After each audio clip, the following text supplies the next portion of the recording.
శ్రీ సత్యసాయి జిల్లా ధర్మవరం పట్టణంలోని కాంగ్రెస్ పార్టీ కార్యాలయంలో ఎమ్మెల్యే అభ్యర్థి రంగన అశ్వత్థనారాయణ మీడియాతో మాట్లాడారు. కేంద్ర హోంశాఖ మంత్రి అమిత్ షా, అదేవిధంగా మాజీ ముఖ్యమంత్రి చంద్రబాబు ధర్మవరం ప్రజాగాళానికి విచ్చేశారు. ధర్మవరానికి ఏదో వరాల చల్లి కురిపిస్తారని అనుకున్నాం, కానీ ప్రజలకి డాబు చూపిస్తామనే ఉద్దేశంతోనే ఈ సభ పెట్టారే తప్ప దేశానికి సంబంధించిన అంశం కానీ, అదేవిధంగా రాష్ట్రానికి సంబంధించిన అంశం కానీ, జిల్లాకు సంబంధించిన అంశం కానీ, ధర్మవరానికి సంబంధించిన అంశం కానీ ఏ అంశం చెప్పకుండా సభను ముగించేశారు.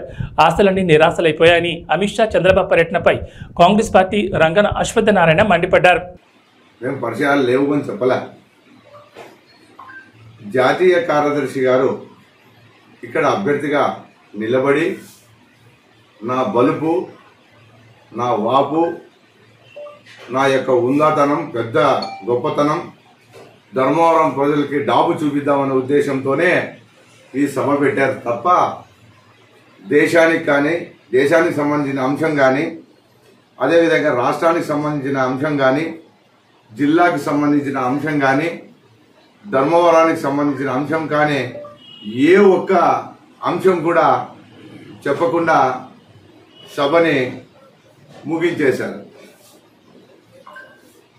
ఈ సభ ఉద్దేశం ఏమిటనేది ధర్మవరం ప్రజలు ఏదో ఊహించుకొని తండోపతండాలుగా పోయినారని అనుకున్నారు, ఏదో చేస్తారు. వీళ్ళు ఏమైనా చేశారా? 10 ఏళ్ల పాటు ఏం చేశారు? ఏమీ చేయలేని పరిస్థితులు ఉండి ఇప్పుడు చెబితే జనాలు నమ్మే పరిస్థితి ఉందా? ఎలక్షన్లో వాపు కోసమే సత్యకుమార్కి మేమంతా ఉన్నాము అని చెప్పడానికి మాత్రమే వచ్చారు తప్ప ధర్మవరం ప్రజలకు ఒరిగింది ఏమీ లేదు, సత్యసాయి జిల్లాకి ఒరిగింది ఏంది లేదు. ఇకపోతే చంద్రబాబు నాయుడు గారు జిఎస్టీని తన వంతుగా కలుపుకొని చేస్తాడంట. జిఎస్టీని మాట్లాడడానికి అర్హత లేని చంద్రబాబు నాయుడు, ఎందుకంటే అది నిర్మలా సీతారామన్ గారే చెప్పాల. 2007లోనే కాంగ్రెస్ పార్టీ ఇచ్చింది.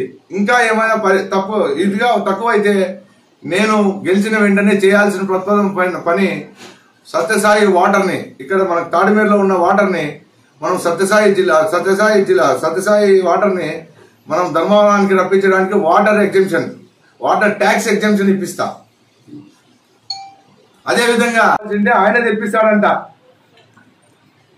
అన్ని విధాలు ఆయనే చేస్తాడంట. ఓన్లీ ఈయనున్నామని రచ్చలంట, రామాయణాలంట, కార్పణ్యాలంట. ధర్మవరానికి కావాల్సింది, ధర్మవరం ప్రజలకు కావాల్సింది శాంతి, అదేవిధంగా ఉపాధి. వాళ్ళు బతుక్కోవడానికి రెక్కాడితే డొక్కాడని పరిస్థితిలో ఉన్నారు. వాళ్ళకి సహకారం అందించి సహాయం చేసి పైకి లేపాలి తప్ప వాళ్ళని ఆశల సుడిగుండంలో తిప్పి లోపలికి పిక్కుపోయే పని అయితే చెయ్యకూడదని ఈ సభాముఖంగా తెలియజేసుకుంటూ సెలవుస్తున్నాను. మినహాయింపు కావాలి, అది నిర్మలా సీతారామన్ గారు మాట్లాడాలి. పోనీ అమిత్ షా అన్న చెప్పినాడంటే చెప్పలేదు. ఊరికే చేనేతల మీద బీసీల కార్డు పెట్టుకొని బలుపు చూపించే దానికోసం ఈ మీటింగ్ పెడితే ఈ మీటింగ్ అయిన ఖర్చుని ఒక 2-3 కాలనీలు డెవలప్ చేయొచ్చు. అదేవిధంగా ధర్మవరం వాళ్ళకి వాళ్ళు హామీలు ఇచ్చినారో, మంచి హామీలు ఇచ్చినారో లేదు తెలియదు, కానీ నేను ధర్మవరంలో గెలిస్తే ధర్మవరానికి వాటర్ ట్యాక్స్ తీసేపిచ్చి సత్యసాయి వాటర్ లింక్ ఇప్పిస్తా. ఖచ్చితంగా చేస్తే